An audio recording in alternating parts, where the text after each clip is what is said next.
Ronald Powe and Reverend Herbert Brown.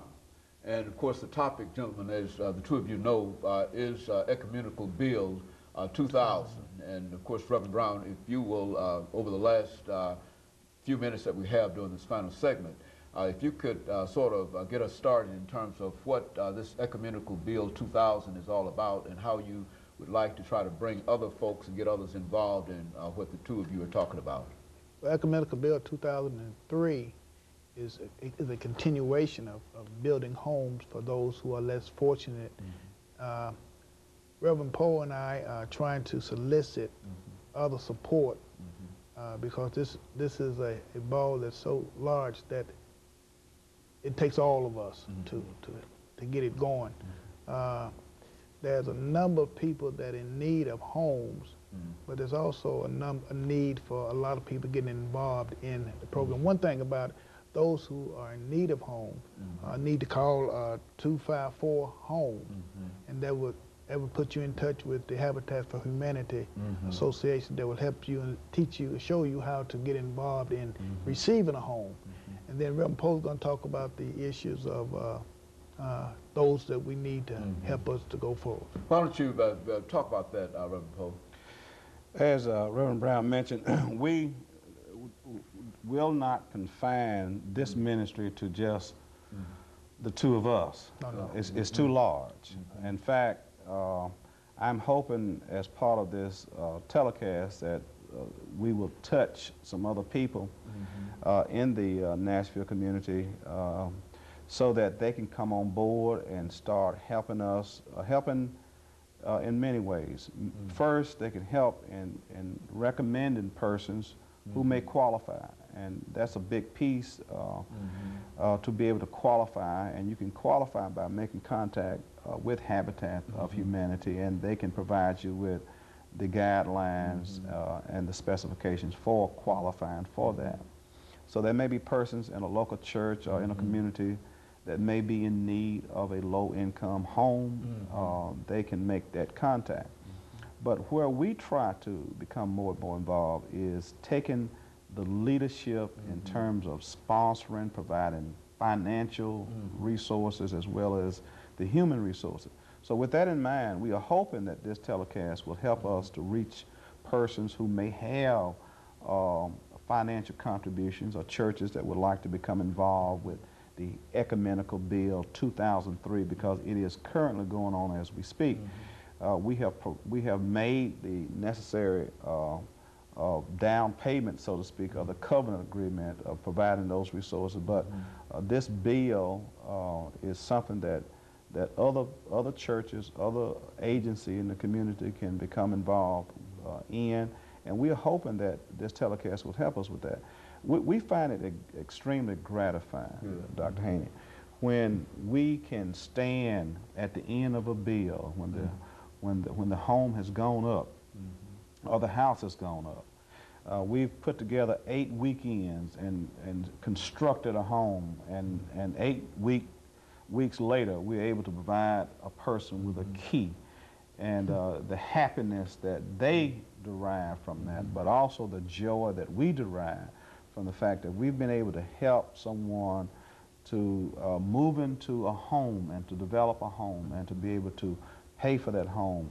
So this is our second venture on that, and we are hoping and praying that it will be a very successful venture, and if so, we don't mind other person taking the leadership role, because as I said, in that many of the homes that are occupied through the Habitat of Humanity bills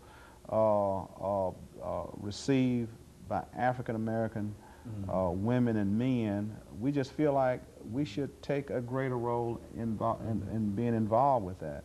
So that's where we are at this point, and we hope that through this telecast, some other persons in the community, churches, other businesses, agencies, etc., will join us and help us to finish the Ecumenical Bill 2003. Now, this is the system that has what they call sweat equity in reference to it. Why don't you, Reverend Brown, explain to us exactly what is meant and how sweat equity can play a role in bringing those who might not have the financial resources necessary but can give whatever. Every person who receives a home from Humanity would have to put in some sweat hours. It was up to 500 hours. What that means is you have to help build other homes. So I think now it's down to about 300 hours. So you have to put in at least 300 working hours of sweat equity to help build other homes before you receive your home. And so what that's saying is that if a person wishes to receive a home and he qualifies, and I would imagine there is some qualifications. Yes, yes. But if a person receives a home, not only does that person, will the others join with that person in order to build that home, but after that home has been built and he's given the key, then he has or she has responsibility of helping at least 300 hours build another home. Yeah, even before they receive their key, they have to help build other homes, plus theirs too. They have to work on their own house, so it's quite a challenge. Well, now, Reverend Powe, what have you found in reference to how folks have reacted to this? I mean, what is the overall reaction program itself in terms of bringing about that support? The reaction is twofold. First, the reaction on the side of the recipient, and the reaction on the side of those who are participating in the bill. I can't begin to describe the joy, and I guess that's the best word I can give, the description of the joy of the recipient who has put in long hours working right alongside those persons who are participating first with money, resources, participating with sweat and tears and helping to actually build the home. When you put those two pieces together and we are able to organize it where various churches will put in times, we try to schedule in such a way that every participant in the ecumenical bill will schedule their time so that we can allow for everyone to play their part. And once from groundbreaking to actually turning of the key, it is an overwhelming experience. It brings about so much joy on the part of the recipient as well as the participant. Do we have any kind of statistical information in reference to the number of houses that have been built in this particular area in Middle Tennessee, for example, dealing with habitat? Are we talking about a few houses? Are we talking about a large? That's essentially what we're... Well, I don't have those figures, but certainly you can make contact with Habitat of Humanity and they can provide you with those numbers. All I know is that we've been involved with it for the last 5 years, and for the last 2 years, we've taken on a leadership role, and that's what brings about the sense of gratification on our end of it. And so this is not an insignificant number of houses that have been built. That's what we... no, absolutely not.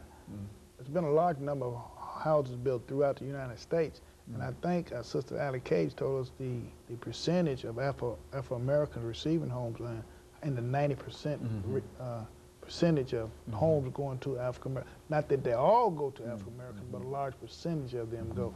And let me add this, I think last year on our bill, we had I think 31 churches that participated in this bill. Exactly right. And so you are able to successfully get at least 30-odd churches together in terms of trying to construct one of these houses. Let me say this, of different denominations Of different denominations also. Yeah, and that denotes the idea of ecumenical, because we don't limit it to just Baptist or Methodist or any of that. We are ecumenical, and we involve persons throughout the community involved in this bill, and businesses as well. So we're not limiting ourselves to just churches, but we are proud of the fact that African American churches and other churches have been strategically involved in helping to bring about the bill. Okay, over the last minute that we have here, why don't you make a pitch to those that you'd like to come in and help you with what you're doing? You've got about 50 seconds to do that. Well, certainly the great pitch is we need help.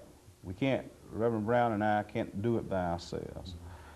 We need help from other churches, other businesses, other individuals in the community who may be willing to do 3 things. First, donate money.